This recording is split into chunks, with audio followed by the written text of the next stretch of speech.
योगानिष्ठानिष्ठाः तपश्चर्या स्वामी श्री सदानंद सरस्वती स्वामी वर्याः विजयन्ते तराम। धर्म की अधर्म का प्राणियों में विश्व का गौ माता की समस्त भारतवर्ष में गौ हत्या धर्म सम्राट जगत गुरु शंकराचार्य भगवान की हर हर महादेव।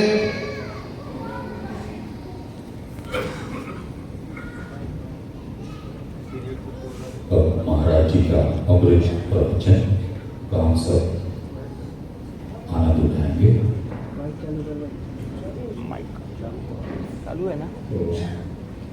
तेज करो तो। ओम विश्वं दर्पण दृश्यमान नगरी तुल्यं निजान्तर्गतं पश्यन्नात्मनि मायया बहिर्भूतं यथा निद्रया यः साक्षात् कुरुते प्रबोधसमये स्वात्मानमेवाद्वयम् तस्मै श्रीगुरुमूर्तये नमः। त्रिदक्षिणामूर्तये तरणितटसवर्णं कर्णघूर्णद्विरेफा वलिकलितकपोलोर्दानदानाभिरामं गिरिशिगिरिशताभ्यां लालितं नित्यमङ्गे स्वजनवर्णशीलं शीलये विघ्नराजम्। ॐ नमः परमहंसास्वादित चरणकमलचिन्मकरन्दाय भक्तजनमानस निवासाय श्रीरामचन्द्राय श्रीराम जय राम जय जय राम। श्री राम जय राम जय जय राम।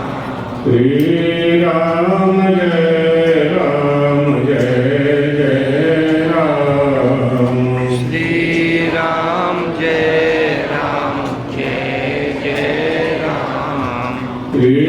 राम जय राम जय जय राम। श्री राम जय राम जय जय राम। द्वारकाधीश भगवान की जय हो। आनंद कंद भगवान रामचंद्र की जय हो। देवादिदेव महादेव की जय हो। पीठदयाधीश्वर जगत गुरु शंकराचार्य सद्गुरुदेव भगवान की जय हो। हर हर महादेव। मंच पर विराजमान हमारे गुरु भाई ब्रह्मचारी सुबुद्धानंद जी महाराज, कार्यक्रम के आयोजक गण, राजस्थान शिव मंदिर समिति के सभी सदस्य, देवियों सज्जनों, धर्मो विश्वस्य जगत प्रतिष्ठा। शास्त्रों ने उपदेश दिया है मानव की प्रतिष्ठा धर्म के पालन करने से बढ़ती है। धर्म का पालन करने से ही मनुष्य प्रतिष्ठा को प्राप्त करता है। धर्म का पालन करने से ही उसकी आर्थिक उन्नति होती है। धर्म का पालन करने से ही उसकी सामाजिक उन्नति होती है और धर्म का पालन करने से ही उसकी आध्यात्मिक उन्नति होती है।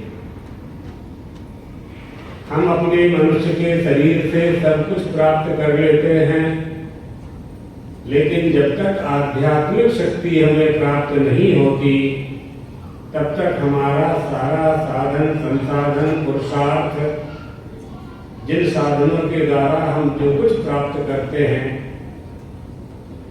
उन प्राप्त वस्तुओं से हमें आनंद की प्राप्ति नहीं होती।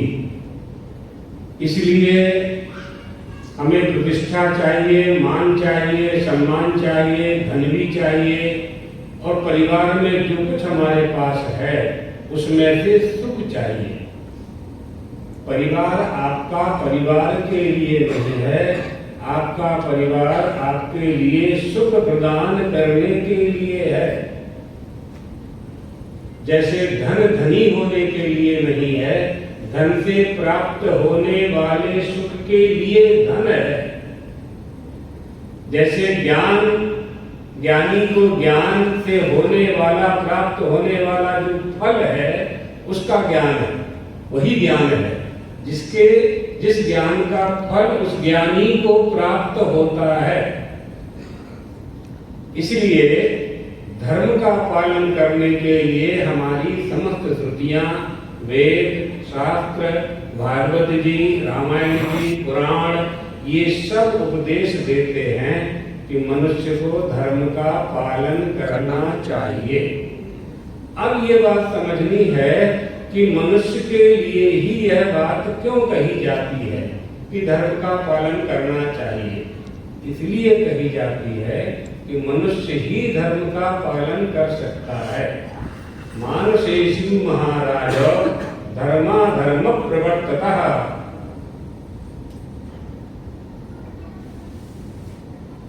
मनु महाराज के लिए कहा जा रहा है कि मनुष्य से ही धर्म पालन करने की अपेक्षा परमात्मा रखता है।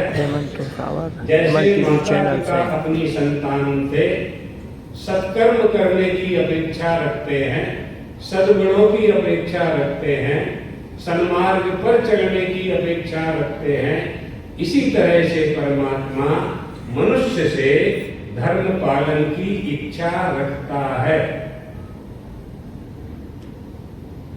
सुखमिच्छन्ति सर्वे ही धर्मेणैव क्रमादः विदधानाः सावधानाः लभन्ते परम पदम। अगर आपको सुख चाहिए, सुख की कामना सभी प्राणियों की है,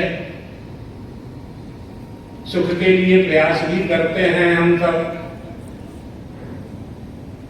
धर्मशास्त्र कह रहे हैं सुख की प्राप्ति करना है तो धर्म पालन से ही प्राप्त हो सकता है। धर्मेणैव क्रमादः। कई बार ऐसा लगता है, आप लोगों के जीवन में भी ऐसा अनुभव आया होगा कि अच्छा करते करते भी कई बार दुख की प्राप्ति हो जाती है। तो यह नहीं समझ लेना है कि हमारा यह अच्छा करने का फल है, ऐसा नहीं है। आपने जो अच्छा किया है, आपने जो सत्कर्म किया है, सन्मार्ग पर चलने का जो प्रयास किया है, आपने जो धर्म किया है, उसका फल तो निश्चित रूप से प्राप्त होने वाला ही है। दो भाई थे, ऋषि पुत्र थे, उनका नाम था शंख और लिखित। शंख और लिखित महाभारत में आख्यायिका है, उपनिषद में भी आता है। शंख लिखित नाम के दो भाई थे। पिताजी के न रहने के बाद दोनों भाइयों ने पिताजी की संपत्ति को आधा आधा कर लिया। एक भाई के पास आम का बगीचा था। एक दिन छोटा भाई कहीं से आ रहा था, रास्ते में अपने बड़े भाई का आम का बगीचा दिखाई पड़ा। बड़े सुंदर उसमें आम के फल लगे हुए थे। उसने 2 आम के फल उसमें से तोड़ लिए। बड़ा भाई मकान के ऊपर खड़ा हुआ था, वहां से उसने देखा कि मेरे भाई ने 2 आम के फल तोड़ लिए हैं, ये इसने ठीक नहीं किया। नीचे उतर करके आया और भाई से पूछा, तुमने बिना आज्ञा के आम के फल ले लिए? तो उसने कहा कि मेरे भाई का बगीचा है, 2 आम के फल ले लेने में आपको क्या नुकसान होने वाला है, बहुत बड़ा बगीचा है। बड़े भाई ने कहा, आम की बात नहीं है, बात धर्म पालन की है। जब हमारा और आपका विवाद हो गया, बंटवारा हो गया, तुम अलग हो गए, हम अलग हो गए, आपकी संपत्ति अलग हो गई, हमारी संपत्ति अलग हो गई, तो आपको हमसे पूछ करके लेना चाहिए था। पूरे आम के फल ले जाते या पूरे बगीचे के, लेकिन हमारी आज्ञा के बिना हमारी अधिकृत वस्तु में आपका अधिकार नहीं था। ये धर्म है, धर्मस्य सूक्ष्मा गति। छोटे भाई ने कहा यदि मैंने ऐसा किया है तो मेरा अपराध है, आप मुझे सजा दे दीजिए, मैं दंड का पात्र हूं। बड़े भाई ने कहा, दंड देने का अधिकार मुझे नहीं है, दंड देने का अधिकार न्यायाधीश को है, राजा को है। तुम राजा के पास जाओ और राजा से जाकर के निवेदन करो कि मुझसे यह अपराध हुआ है, मैंने चोरी की है। छोटा भाई राजा के दरबार में जाता है। छत्री राजा थे, दरबार में बैठे हुए थे सिंहासन पर। बालक ने जाकर के निवेदन किया, महाराज मैं दंड का पात्र हूं, मुझसे गलती हुई है, मैंने चोरी कर ली है। क्या किया है? मैंने अपने भाई के बगीचे में से 2 आम के फल ले लिए हैं। राजा ने कहा, बहुत छोटा अपराध है, हम तुमको क्षमा कर देते हैं, जाओ। उसने कहा, नहीं, यदि इस समय मैंने इस अपराध के दंड का फल प्राप्त नहीं किया तो मरने के बाद मुझे इसका फल ऊपर प्राप्त होगा, मेरा परलोक बिगड़ जाएगा।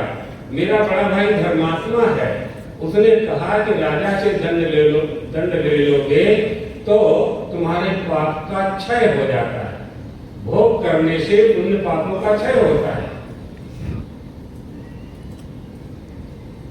राजा धर्म संकट में पड़ गया, छोटा सा अपराध, छोटी सी चोरी, क्या दंड दें इसको, क्या सजा दें। मंत्रियों को बुलाया, सेनापति को बुलाया, भाई हमारे यहाँ चोरी करने की सजा क्या है? मंत्री ने कहा कि चोरी करने वाले के दोनों हाथ काट दिए जाते हैं यहाँ से। पहले तो ऐसी सजाएं होती थी। वो तैयार हो गया, बालक ने कहा काट दीजिए आप। काटने वाले को बुलाया गया और तुरंत उसके दोनों हाथ काट दिए गए, करच्छेद कर दिया। करच्छेद प्रच्छेद या मौसम संकष्टास्ताम, दोनों आगे के भाग काट दिए। राजा ने तुरंत वैद्य को बुलाया, उसमें औषधि लगा करके जो रक्त प्रवाह हो रहा था उसको रोका और कटे हुए हाथ से वो अपने भाई के पास आया। भाई से कहा कि मैंने अपने किए हुए पाप का फल पा लिया। बड़े भाई ने कहा, अब तुम अपराध मुक्त हो गए। बात आई गई हो गई, हाथ उसका ठीक हो गया, लेकिन पंजा तो पूरा निकल ही गया था। श्राद्ध पक्ष आया 2 महीने के बाद। श्राद्ध पक्ष में बड़े भाई अपने पितरों को जलांजलि देने के लिए दोनों भाई नदी में जाते हैं। बड़ा भाई नदी के अंदर जाता है और जल 3 बार अपने पितरों को अंजलि देता है। छोटे भाई को बुलाता है, तुम भी अंजलि दे दो। उसने कहा, मेरे तो अंजलि है ही नहीं, हाथ ही नहीं है, पंजा ही नहीं है, मैं कैसे चल दूंगा। तो बड़े भाई ने कहा कि कटे हुए हाथ पे ही दे दो, आ जाओ। गहरे पानी में गया और कटे हुए हाथ को अंदर डाला और 3 बार ऐसे ऐसे किया और तीसरी बार जब करके हाथ ऊपर निकाले तो उसके दोनों पंजे लगे हुए थे। धर्मस्य सूक्ष्मा गति, पितर ऊपर से देख रहे थे, पूर्वज ऊपर से देख रहे थे कि हमारे दोनों बेटे धर्म के मार्ग पर चल रहे हैं। पितरों ने कृपा करके दोनों हाथ दे, ये धर्म है। इसलिए बार बार धर्मशास्त्र, गुरु, विद्वान, पंडित, महात्मा आप लोगों को धर्म पालन करने के लिए कहते हैं। धर्मेणो पापम अपनुदति, धर्म का पालन करने से पाप नष्ट हो जाते हैं। आप लोग पूरे दिन में 10 काम अच्छा करते हो, एक काम गलती हो जाती है, अपराध हो जाता है, झूठ बोल दिया, कुछ हो गया, कुछ ना कुछ गलती व्यवहार पक्ष में होती ही है। धर्म का पालन करने से उसका शमन होता है, पाप का शमन हो जाता है, पातक का फल भोगना पड़ता है। यह बात भी सरल भाषा में आपको समझा देते हैं। पाप अनजाने को कहते हैं। अनजान में जो होता है उस पाप का प्रायश्चित्त हो जाता है।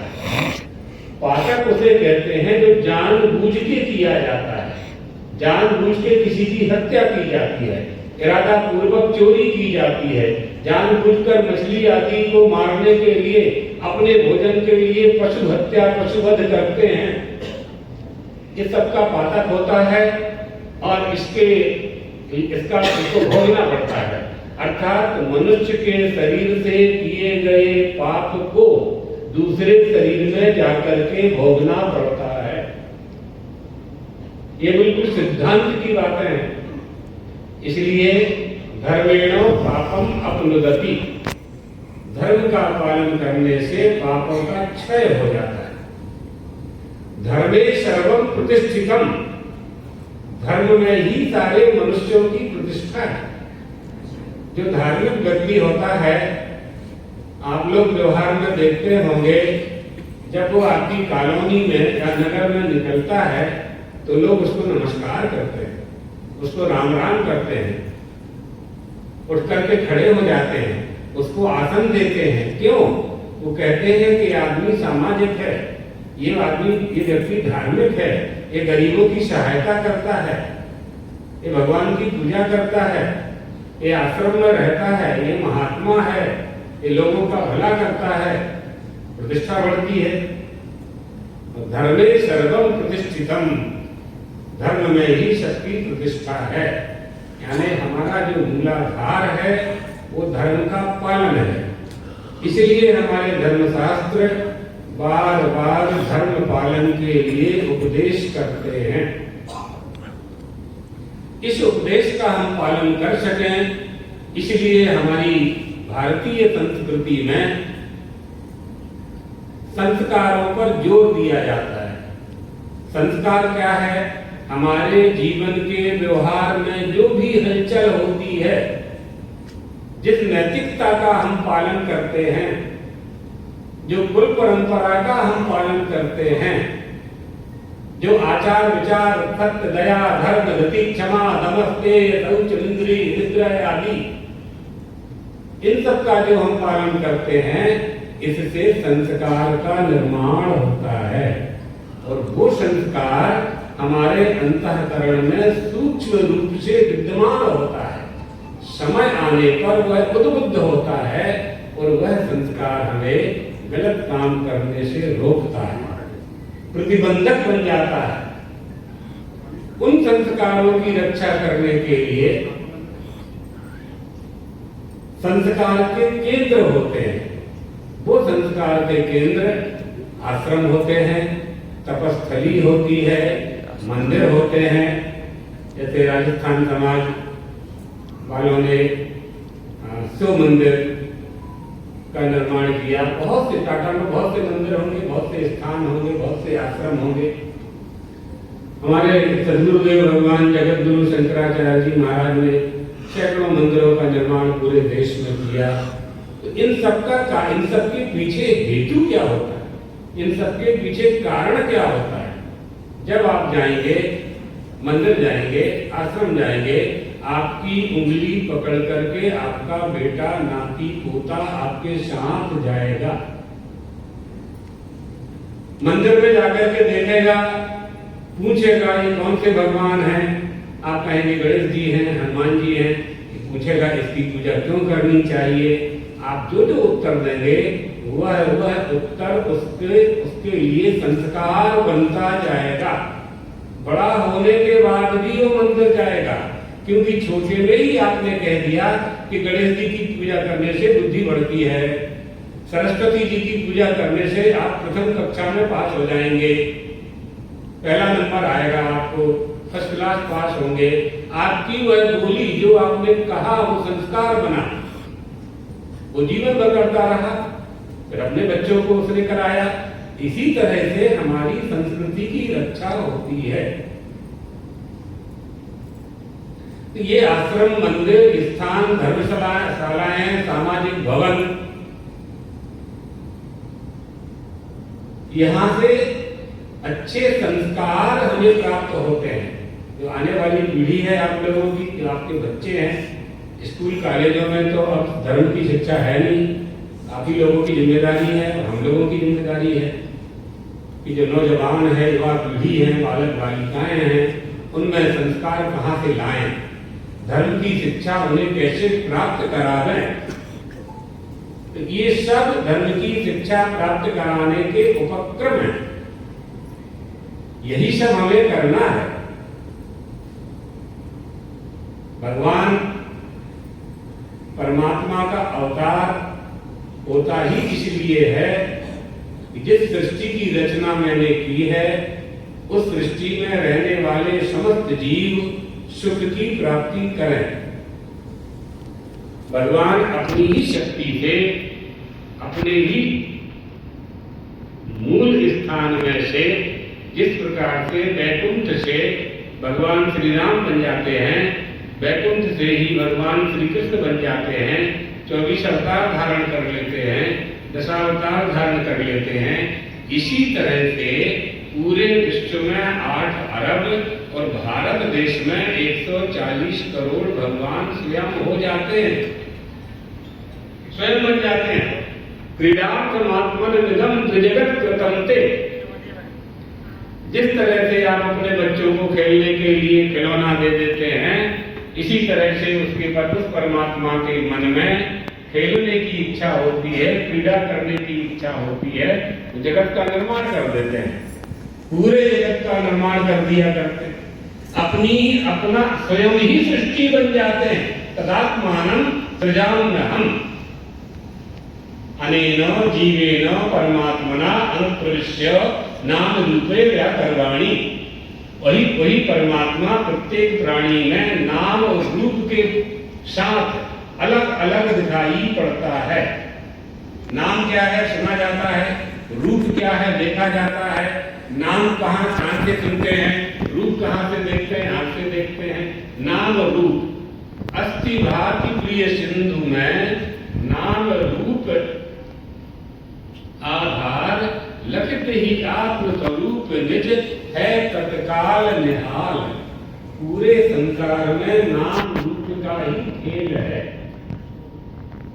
नाम रूप का आधार हो जाता है, आरोप हो जाता है, तो नाम रूप के आरोप हो जाने के कारण हम वह नाम वाले माने जाते हैं, उस रूप वाले माने जाते हैं, वह जाति वाले माने जाते हैं, उस धर्म वाले माने जाते हैं। और बहुत जगह तो क्या होता है कि हमें भ्रांति हो जाती है। जैसे कर्ण को भ्रांति हो गई थी कि हम राधा के पुत्र हैं। सभी जानते हैं, महाभारत प्रमाण है कि कर्ण कुंती का पुत्र था, लेकिन कर्ण ने अपने आप को कभी कुंती का पुत्र नहीं माना।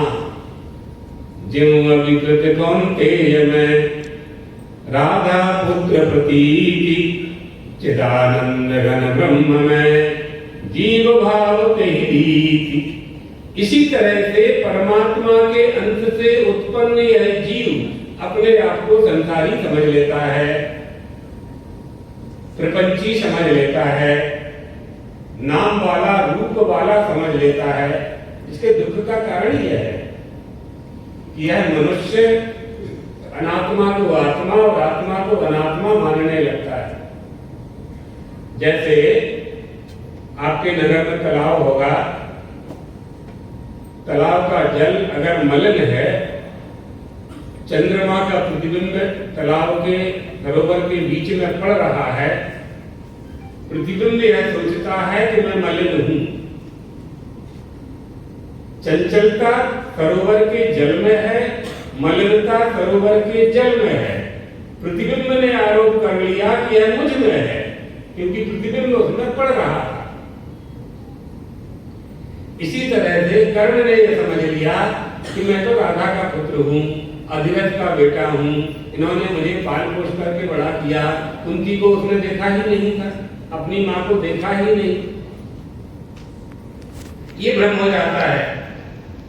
इसी तरह से चिदानंद घन ब्रह्म में नित्य शुद्ध बुद्ध मुक्त स्वभाव उस परमात्मा में जीवत्व आ जाता है। जीवत्व कैसे आता है? कूटस्थे कल्पता बुद्धि तत्र चित् प्रतिबिंब कहा प्राणानाम धारणा जीवः संसारेण संयुज्यते।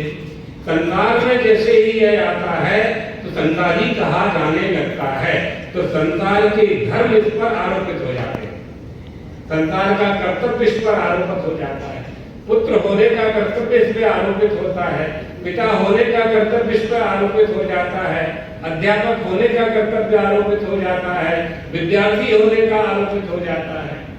जब ये आरोप हो जाते हैं, अपने मूल स्वरूप का त्याग कर देता है, दुखी हो जाता है, तब उस परमात्मा को दया आती है कि मेरे ही अंश से उत्पन्न है जीव, मेरे रहते हुए संसार में पड़ करके दुखी हो गया है।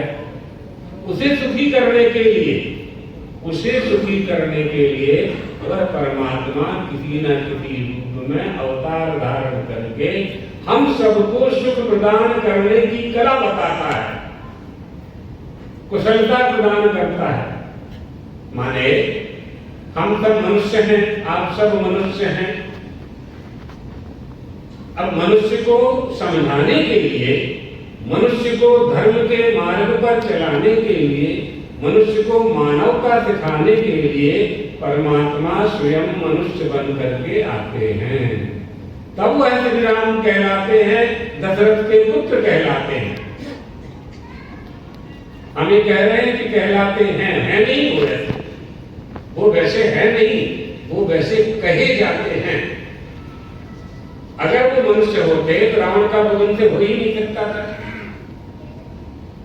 रावण तो बहुत बलशाली था, लेकिन मनुष्य रूप से ही, मनुष्य के रूप में ही परमात्मा को उसका उद्धार करना था, ऐसा वरदान था। हम काहू के मर ही न मारे, हमें कोई मार नहीं सकता है। बंदर मनुष्य को अपना कलेवा समझता था, उससे कोई भय नहीं था। तब परमात्मा ने गौ माता की प्रार्थना सुन करके, यानी धरती ने गौ माता का रूप धारण किया, और धरती जो गौ माता बन करके गई थी, उसकी प्रार्थना सुन करके परब्रह्म परमात्मा ने अपने ही स्वरूप के 4 विभाग किए, और दशरथ महाराज को जो खीर दी जा रही थी उसमें 4 विभाग करके बैठ गए। और वह दशरथ महाराज को एक नारायण भगवान ने खीर दी, वह खीर रानियों को दी, और परमात्मा के 4 स्वरूप वहां प्रकट हुए अयोध्या में।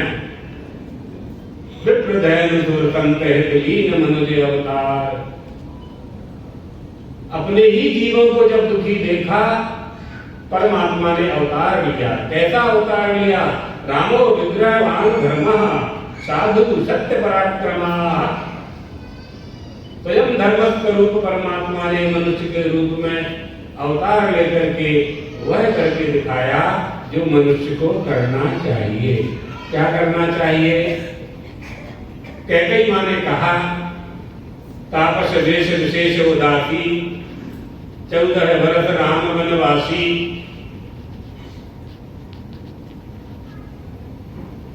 नव पंचवर्षाणि, वाल्मीकि रामायणकार कहते हैं, नव पंचवर्षाणि, 14 वर्ष के लिए श्री राम को बन जाना चाहिए। ऐसा कैकेयी मां ने वरदान महाराज दशरथ से मांग लिया। महाराज दशरथ शांत बैठे हुए हैं। कैकेयी मां अपने पति यानी महाराज श्री राम के पिता का संदेश श्री राम को सुना रही है। मां की आज्ञा का पालन करना चाहिए, ये उन्होंने वहां सिद्ध किया। सिद्ध किया हमारा भाई प्रसन्न रहे, अपने भाई के लिए राज्य त्याग कर दिया। नहीं, भरत तो हमारा प्राण है, भरत सुखी रहेंगे तो हम सुखी रहेंगे, ऐसा सोच करके उन्होंने वनवास स्वीकार कर लिया। भगवान को वनवास न जाना होता तो भरत और शत्रुघ्न को दूत भेज करके बन जाने से पहले बुला सकते थे, कह सकते थे भैया आपकी माँ ऐसा कह रही है, कैकेयी माँ ऐसा कह रही है, मुझे बन जाना है, तुम राज्य का संचालन करोगे?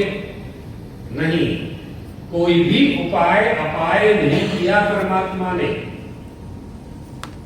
नहीं किया। और सरस्वती जी से कहकर के मथुरा की बुद्धि में बैठा दिया अच्छी तरह से। और मंथरा ने कैकेयी की बुद्धि में बैठा दिया अच्छी तरह से। ताकि बुद्धि में कोई परिवर्तन ना हो। मनुष्य का मन तो चंचल है ना, इंद्रियां बहिर्मुख हैं, वासनाएं अगणित हैं, कामनाएं बहुत हैं, मन बार बार बदलता रहता है, बार बार परिवर्तित होता रहता है। ऐसा ना हो कि कैकेयी को लोग, महल के लोग समझाने लगे और कैकेयी अपना विचार परिवर्तित कर लें। सारी व्यवस्था पहले देवताओं ने भगवान की इच्छा के अनुसार तैयार करके रखी थी। धर्म का पालन करने के लिए श्री राम ने अयोध्या के राज्य का त्याग किया, सुख का त्याग किया, माता कौशल्या के आशीर्वाद, उनके सुख का त्याग किया। प्रजा के रोकने पर, सुमंत्र जी के रोकने पर, वशिष्ठ जी के रोकने पर भी नहीं रुके। सीता जी ने कहा हम भी साथ चलेंगे। भगवान श्री राम ने कहा कंटका किरण जंगल है, आप हमारे साथ जाओगी परेशान हो जाएंगी, आपने कभी तकलीफ देखी नहीं है। मिथिला में सोने का महल था, यहाँ भी सोने का महल है। आपके मार्ग में चलने वाले मार्ग पर मखमल बिछाया जाता है। जब आप चलते हैं मखमल पर तो ऐसा लगता है हम लोगों को कि आपको, आपके पैरों में दर्द हो जाएगा, दर्द होगा, तकलीफ होगी। मखमल पर चलने पर ऐसी अनुभूति होती है। कंटका किरण जंगल में आप कैसे चल पाएंगे? सीता जी ने कहा कि जैसे आप चलेंगे वैसे हम चलेंगे। भगवान श्री राम ने कहा नहीं, हमें नहीं जाना चाहिए, आपको नहीं जाना चाहिए।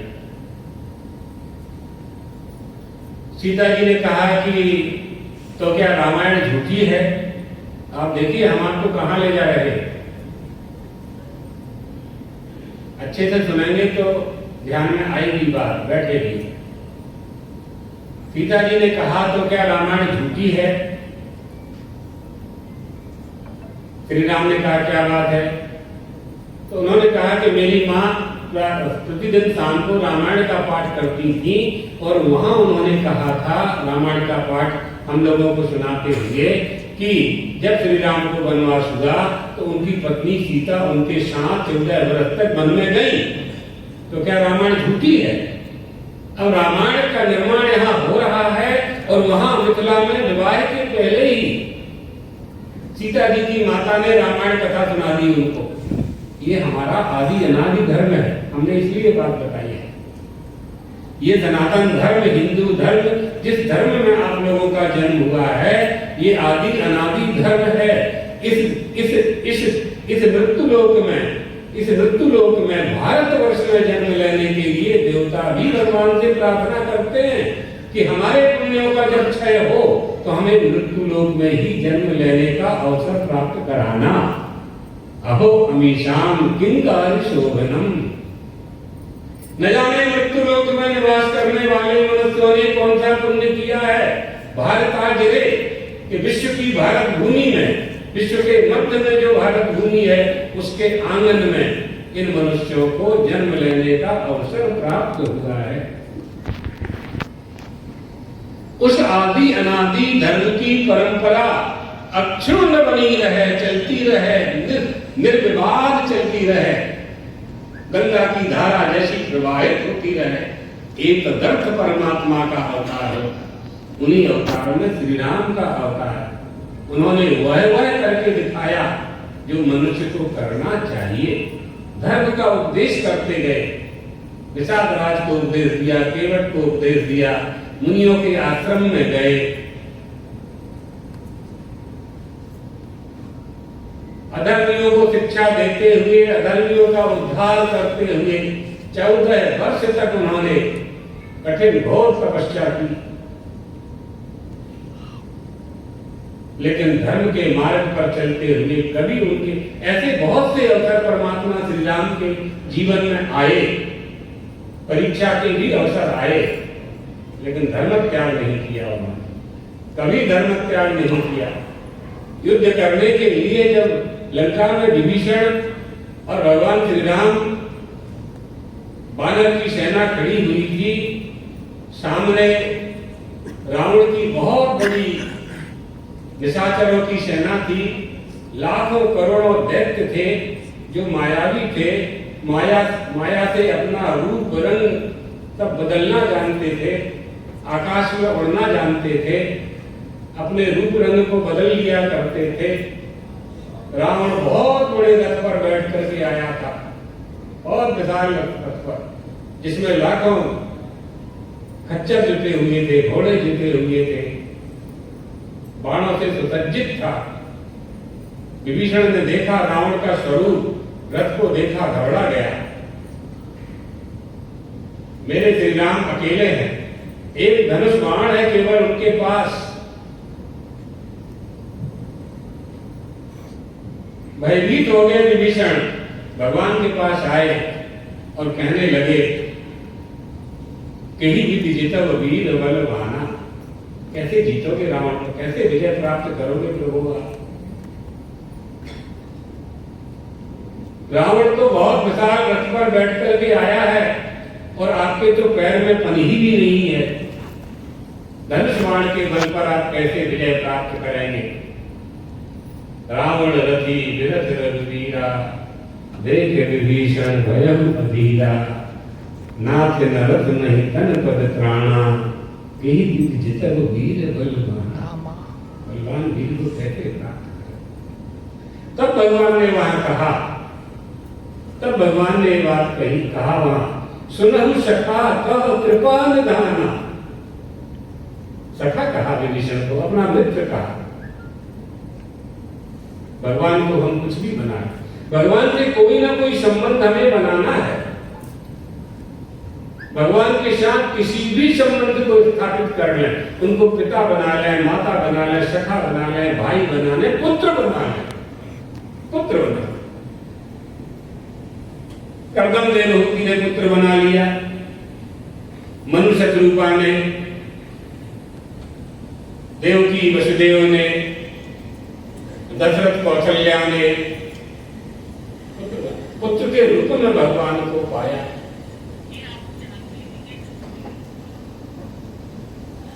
भगवान विभीषण से कह रहे हैं, सुलभ सखा कह कृपा निधान, जेहि जय होय सुस्यंदन आना।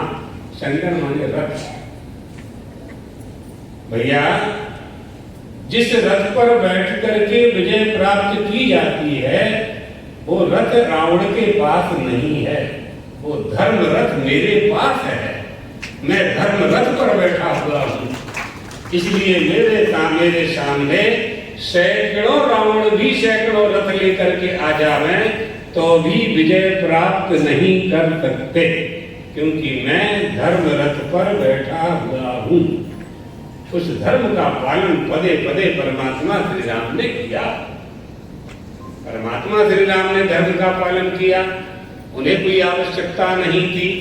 सब प्रयोजनान भावे भूतान निवृक्षया, प्राणियों का कल्याण करने के लिए अपना कोई प्रयोजन न रहने पर भी परमात्मा ने अवतार धारण करके धर्म के मार्ग पर चल करके हमें यह उपदेश दिया।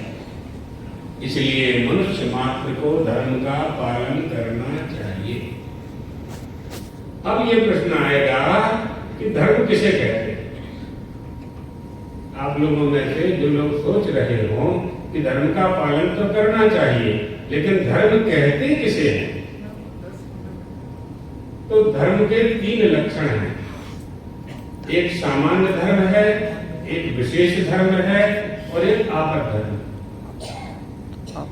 सामान्य धर्म प्राणी मात्र के लिए है, उसका पालन सभी को करना है, चाहे वो कोई हो, ब्राह्मण हो, क्षत्रिय हो, वैश्य हो, शूद्र हो, स्त्री हो, पुरुष हो, छोटा हो, बड़ा हो, ज्ञानी हो या मूर्ख हो, चाहे जो भी हो, सबको सामान्य धर्म का पालन करना चाहिए।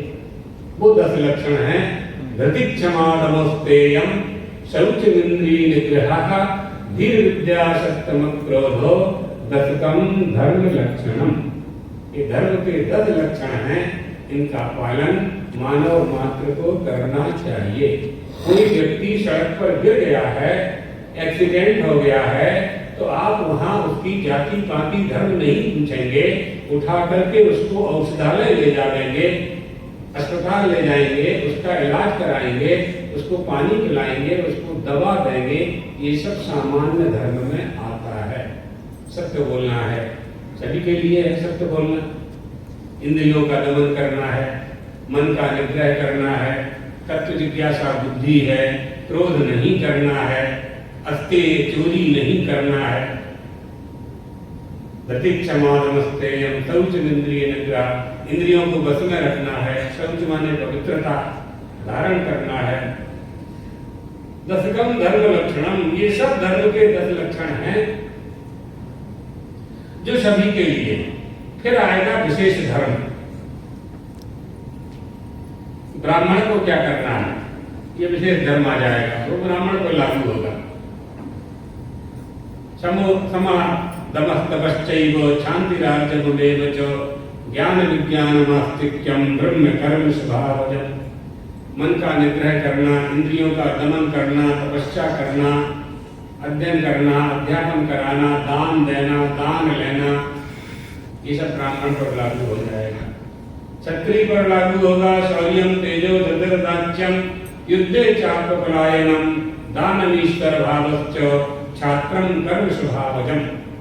शूरता वीरता के साथ देश की रक्षा करना, धर्म की रक्षा करना, दान करना, यज्ञ जप तप करना करवाना, ब्राह्मणों की रक्षा करना, गौ माता की रक्षा करना और धर्म की रक्षा करना, ये क्षत्रियों का धर्म है। राज्य का शासन करना भी उनका धर्म, संचालन व्यवस्था। तो कृषि गौरक्ष वाणिज्यम वैश्य कर्म स्वभावजम, खेती करना, व्यापार करना, गोपालन करना, कल कारखाने ये सब चलाना, ये वैश्यों का धर्म है। इसी तरह से सबके धर्मों का निर्धारण हुआ है, ये विशेष धर्म। तीसरा होता है आपद धर्म। आपद धर्म आपत्ति काल में जिसका संपादन किया जाता है, आपत्ति काल में जिसका पालन किया जाता है, लेकिन आपत्ति का समय निकल जाने पर उसका नियम नहीं बनाया जा सकता। जैसे आपने संकल्प कर लिया कि हम बिना स्नान के कभी भोजन नहीं करेंगे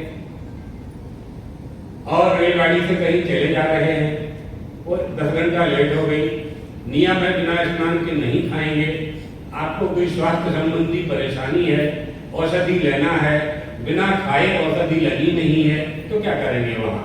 तो धर्मशास्त्र कहते हैं कि आप वहां भोजन कर लीजिए, भोजन करके प्राणों की रक्षा के लिए दवा भी ले लीजिए, लेकिन वो नियम नहीं बन सकता। ऐसा आप नगर और घर में आकर के नहीं कर सकते, नहीं कर सकेंगे। अगर ऐसा करेंगे तो प्रत्यवायो भविष्यति, पाप लगेगा। ये आपद धर्म।